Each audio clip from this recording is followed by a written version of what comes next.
Ini maksud beliau itu maksudnya menutup aib dalam rumah tangga itu wajib. Wajib hukumnya. Menutup aib dalam rumah tangga itu wajib hukumnya. Tapi ketika mengambil ilustrasi kekerasan dalam rumah tangga, itu yang tidak benar. La ilaha illallah, la ilaha illallah, la ilaha illallah, Muhammadur Rasulullah. Ya Allah, ya salam, lindungi Republik Indonesia dari bencana alam, dari perang saudara. Bismillahirrahmanirrahim. Assalamualaikum warahmatullahi wabarakatuh.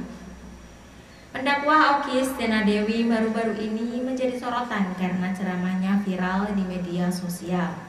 Dalam salah satu video ceramahnya, Okky dinilai menormalisasi tindak kekerasan dalam rumah tangga. Akibatnya ia pun mendapat kritikan tajam dari warganet. Tak tinggal diam, Okky Stiana Dewi pun memberikan klarifikasi terkait video itu melalui kanal YouTube-nya. Okky mengklarifikasi sekaligus menegaskan bahwa dirinya tidak pernah membenarkan tindak KDRT. Dia juga meminta maaf apabila dirinya salah berucap. Okky pun meminta bimbingan agar diberikan petunjuk untuk bisa terus memperbaiki diri. Bagaimana tanggapan dari Angkatan Muda Banteng Putih terkait hal ini? Mari kita simak selengkapnya. Ibda bil basmalah, bismillahirrahmanirrahim. Sallu ala nabi sallallahu alaihi Muhammad sallallahu alaihi Muhammad sallallahu alaihi Muhammad. Asyhadu an la ilaha illallah wa asyhadu anna Muhammadar Rasulullah. Bismillah, Allahumma salli wa sallim ala nabi Muhammad wa ala Muhammad. Walhamdulillah, Pancasila bil Indonesia. Salimna ya Allah qabul hajatina. Ibda bil basmalah, sallu ala nabi salim ya Allah, Pancasila bil Indonesia. Subhanallah, alhamdulillah, wa la ilaha illallah, wallahu akbar, la haula wa la quwwata illa billah, hasbunallah wa ni'mal wakil, ni'mal maula wa ni'man nasir. Rabbi shrah li sadri wa yassir li amri wahlul 'uqdatam min lisani yafqahu qawli. Amma ba'd. Wa ya ibadallah, pada hari ini yang insyaallah kita semua dimuliakan oleh Allah Subhanahu wa taala, dan pada kesempatan ini kita mengkaji tentang sesuatu yang sangat sensitif lagi, yaitu masalah agama. Tidak hati-hati kena undang-undang ITE, penistaan agama, hukuman penjara. Ya, inilah kita hidup di dunia, dan berterima kasihlah kepada Allah kita hidup di bumi Indonesia, di Republik Indonesia, di negara kesatuan Republik Indonesia. Karena hukum di atas segala-galanya. Sallu ala nabi. Sebelumnya mari kita mensitir beberapa kalimat, beberapa kata atau kalimat di sini untuk menjadi rujukan kita dalam berdiskusi pada hari ini. Bismillahirrahmanirrahim. Wa an taqulu 'ala Allah ma la ta'lamun. Kami ulangi. Wa an taqulu 'ala Allah ma la ta'lamun. Wa an taqulu 'ala Allah ma la ta'lamun. Jadi ketika mereka berbicara, membahas, mendiskusikan tentang Allah, tentang agama Allah, tentang Nabi Allah, tapi mereka sendiri tidak mempunyai dasar, tidak mempunyai literasi yang jelas, salah memahami rujukan, salah menafsirkan dalil, yaitu Quran, hadis, ijma' ulama dan qiyas. Inilah wa an taqulu ma la wa an taqulu 'ala Allah ma la ta'lamun. Disinilah pentingnya kami mengajak semua para pendakwah Islam, baik dari kalangan wanita maupun kalangan pria, para pendakwah, ustadz, ya, tolonglah ketika kita berbicara agama, pahami dulu konteks yang kita bicarakan.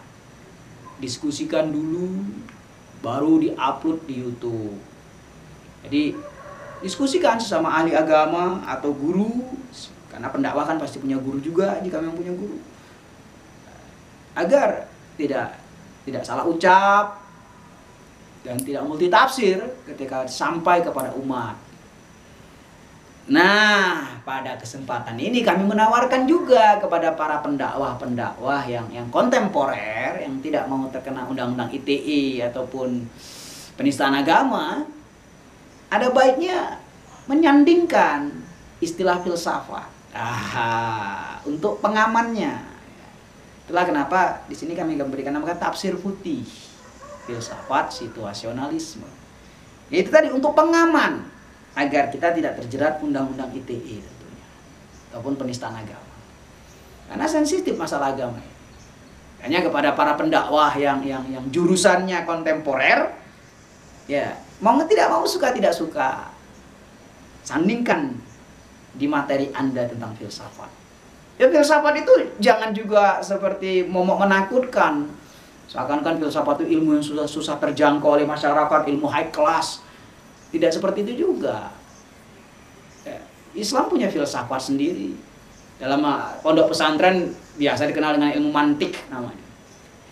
Jadi Islam itu memang filsafat itu diakui dalam Islam. Ada nama filsafat Islam. Makanya dengan menyandingkan ilmu filsafat, ada rem. Jadi seperti kasus yang sudah disebutkan oleh narator tadi, narasinya tentang seperti itu, yaitu kalau disandingkan dengan filsafat tidak ada masalah sebenarnya, dengan catatan ketika belum diucapkan mengatakan dari sudut pandang filsafat, gitu, jangan langsung dari sudut pandang Islam, jangan, dari sudut pandang filsafat. Nah, oleh karena itu, ketika kita berbicara tentang Allah, maka harus kuat dalil Quran hadisnya. Nggak bisa kita berbicara atas nama logika tentang Allah. Nggak bisa. Nah, ini aturannya. Makanya kami katakan tadi, jika menjadi kontemporer, maka gunakan ilmu filsafat. Ini yang harus dipahami para pendakwah kontemporer, ya. Jadi kalau Anda tidak ingin terjebak dengan istilah penistaan agama dan undang-undang ITE, maka sandingkan dengan ilmu filsafat. Selesai sudah. Karena ketika Anda menyandingkan dengan ilmu filsafat, maka hal yang rancu jadi jelas. Dan umat Islam pun akan legowo menerima ketika Anda mengatakan, ini yang saya ucapkan bukan dalam terminologi Islam, tapi filsafat. Itu dia yang penting di situ. Jadi kita memberi wawasan kepada umat Islam tanpa harus merusak citra Islam. Kami dalam hal ini sebagai pengamal sekaligus pendiri filsafat situasionalisme sangat mendukung dengan pembaruan Islam itu sendiri, sangat mendukung dengan Islam kontemporer. Itu kami, ya, mohon maaf, sangat mendukung. Karena apa? Karena bila Islam tidak dinamis, maka itu tadi akan dimanfaatkan oleh oknum-oknum, radikalisme lah, terorisme lah. Itu karena Islam yang kaku, tidak dinamis. Tapi itu tadi ada pakemnya. Ada hal-hal tertentu yang bisa kita otak-atik dalam Islam itu. Tapi ada hal tertentu yang sudah ada pakemnya, tidak bisa diotak-atik. Seperti contohnya masalah sholat, itu nggak bisa diotak-atik lagi. Masalah syahadat, nggak bisa ditukar lagi. Masalah Quran, nggak bisa dibolak-balik lagi. Sudah jelas termaktub, tafsirnya boleh. Tapi untuk ayatnya tidak bisa diotak-atik. Dan hadis-hadis yang lainnya. Jadi, kita harus punya pakem juga. Makanya, kalau Anda ingin menjadi pembaru dalam Islam, tidak ada yang melarang, karena ini negara Pancasila. Tetapi ingat, ada undang-undang ITE yang memantau Anda, yaitu penistaan agama. Itu harus diingat dan dihati-hati sekali. Oleh karenanya kami menghimbau kepada para pendakwah kontemporer untuk menggunakan filsafat dalam setiap dakwahnya, agar ketika Anda dilaporkan tentang penistaan agama, Anda bisa memayungi diri Anda dengan bahasa filsafat. Yang saya sampaikan adalah konteksnya filsafat, bukan ajaran Islam. Selesai sudah. Bareskrim, khususnya dalam cyber, juga tidak bisa menjerat Anda dengan pasal penistaan agama. Karena apa? Karena Anda menyampaikan dalam konteks filsafat. Apakah filsafat murni atau filsafat Islam, itu teknis saja, yang penting ada bahasa filsafat di situ. Nah, karena ilmu filsafat ini ilmu universal. Dia bisa masuk ke politik, dia bisa masuk ke ekonomi, dia bisa masuk ke agama, dia bisa masuk ke psikologi. Semua lini kehidupan ada filsafat. Itulah pentingnya belajar filsafat. KDR itu tuh haram hukumnya dalam Islam. Apapun dalilnya tidak bisa dibenarkan KDRT. Apakah dari sudut pandang agama, filsafat, politik, ekonomi, dan lain sebagainya, tetap tidak bisa. Yang namanya kekerasan tidak boleh ada di muka bumi ini. Itulah mengapa ada undang-undangnya, undang-undang KDRT, kekerasan dalam rumah tangga. Agar apa? Agar tidak ada yang terzolimi, khususnya kaum wanita dan anak-anak.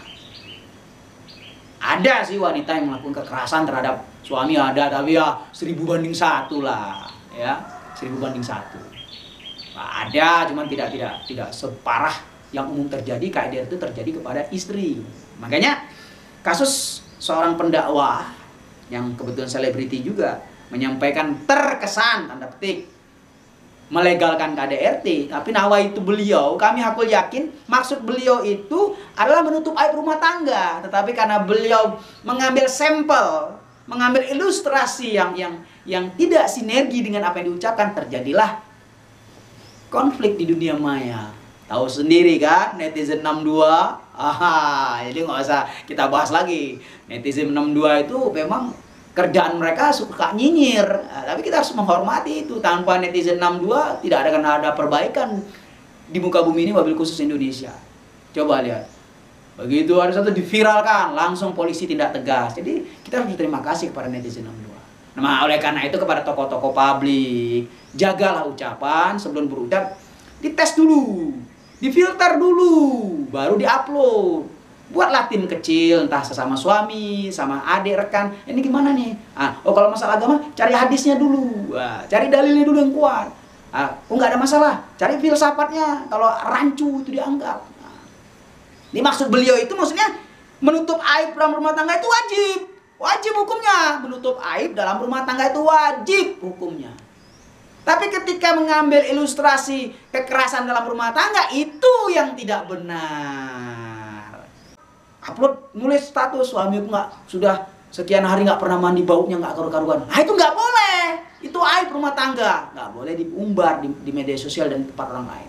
Contoh itu lebih kontekstual. Nah, beliau, kalau boleh kami bilang kesalahan, mengambil ilustrasi yang sangat radikal kalau kita istilahkan. Beliau mengambil seorang istri dipukul oleh suami, ditanya sama ibunya, dia mengatakan tidak terjadi apa-apa. Subhanallah, suaminya langsung terenyuh. Itu kurang tepat ilustrasi itu, karena itu juga bukan hadis itu. Itu bukan hadis, itu cerita, ya.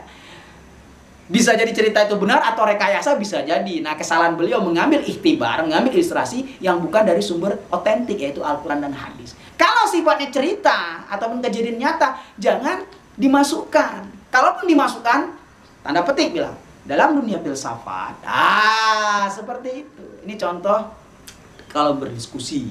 Kayaknya kepada audiens atau netizen yang berdiskusi tentang agama, kalau sifatnya depan umum, Anda harus mengatakan, ini bukan ajaran Islam yang saya ucapkan ya, ini yang saya ucapkan adalah filsafat. Nah, Anda aman di situ. Kalau depan publik ya, harus diawali dengan kata-kata yang akan saya jabarkan ini, jawaban yang akan saya berikan dari sudut pandang filsafat, bukan agama Islam. Maka Anda aman. Yang sifatnya publik, kalau privat misalnya dalam ruangan berdua dengan seseorang, itu nggak masalah. Kalaupun Anda direkam, yang menyebarkan itu yang kena pasal undang-undang ITE, karena Anda bicara dalam private, tapi dia mempublikasikan, dia yang kena, Anda aman. Tapi ketika di ruang publik, entah Anda jadi pembicara, ya, narasumber. Nah, kalau sifatnya Anda masih ragu ini ada dalam hadis ataupun ada dalam Quran atau tidak, maka untuk pengamannya, katakanlah ini dari sudut pandang filsafat, bukan agama Islam. Sallallahu alaihi Muhammad. Oleh karenanya, kepada semua pendakwah, siapapun termasuk kami, kita menasihati, sama-sama menasihati. Ambillah ilustrasi-ilustrasi atau contoh-contoh konkret yang tidak berbenturan dengan hak asasi manusia. Karena Islam menjunjung tinggi hak asasi manusia. Itu rumusan pokoknya. Agar Anda sebagai pendakwah tidak terkena pasal penistaan agama dan tidak dihujat oleh netizen. Rumusnya itu tadi. Setiap menyampaikan ulasan tentang agama Islam, maka pakemnya jangan sampai melanggar hak asasi manusia. Maka Anda aman. Ya ada ayat-ayat Quran, hadis-hadis Nabi ada yang benturan dengan hak asasi manusia ada. Tidak perlu kami sebutkan nanti kan pasal penistaan agama. Yang jelas ada ayat-ayat Quran dan hadis-hadis Nabi yang kalau diucapkan riskan berbenturan dengan namanya hak asasi manusia. Tapi tidak boleh kita ucapkan, karena apa? Karena kalamullah. Ya. Kalamullah manifestasinya Al-Quran. Nah kalau kita bandingkan manusia dengan Allah itu nggak sebanding. Manusia itu ciptaan Allah, Maha Mencipta. Masa kita bandingkan pemikiran manusia dengan kalamullah? Nah, itu namanya perbandingan yang tidak sebanding. Al-akhir, wa an taqulu 'ala Allah ma la ta'lamun. Ketika kita berbicara tentang sesuatu yang sifatnya ada kaitan dengan Islam, maka jangan lepaskan dari konteks Quran, hadis, ijma' ulama, qiyas. Kalau Anda ingin berkontemporer dalam menyampaikan Islam, maka jangan lupa sandingkan dengan filsafat, bil khusus filsafat Islam. Semoga tercerahkan kita semua, dan tolong dimaafkan beliau, jangan dilaporkan ke polisi, jangan ABC, sudahilah mengkriminalkan para mubalik, para pendakwah Islam. Kasihan, jangan dikriminalisasikan, karena niat mereka ingin mengajak manusia kembali ke jalan Allah, menjaga NKRI, menjaga Pancasila dan kebinekaan tunggal ika. Amin Allahumma amin. Sallallahu ala Muhammad. Alhamdulillahirabbil alamin. Barakallah.